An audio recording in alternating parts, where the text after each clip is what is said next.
再来，政治消息来关心，国民党总统参选人侯友宜伫美国时间19日，伊去拜会美国智库传统基金会，这是伊美国访问的行程内底第4场的智库座谈会。侯友宜是表示，台湾愿意为印太地区负起责任。美国智库的学者是认为讲，这场座谈会对理解了解侯友宜、了解国民党的立场有帮助。另外，针对咱国内进口鸡卵的争议继续炭烧，农业部长陈吉仲已经请辞。当地美国访问的侯友宜是表示，个人要留要走无遐重要，伊认为重要的是爱互人民清楚的交代。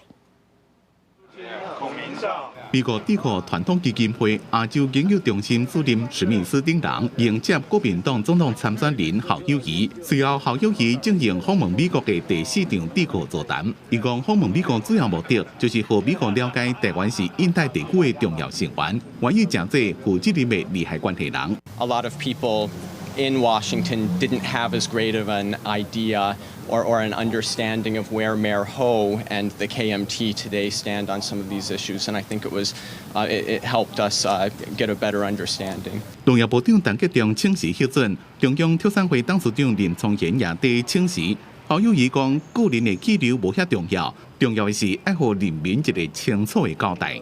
最主要要把蛋從進口到整個流向，跟人民說清楚、講明白。那個人的去留其實沒有那麼樣的重要，重要的要不斷的去反思，也了解整個過程，給人民一個清楚的交代。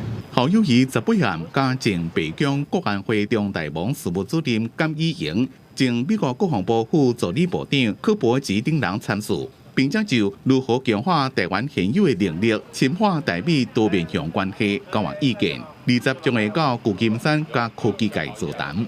公司新聞美國華府採訪報道。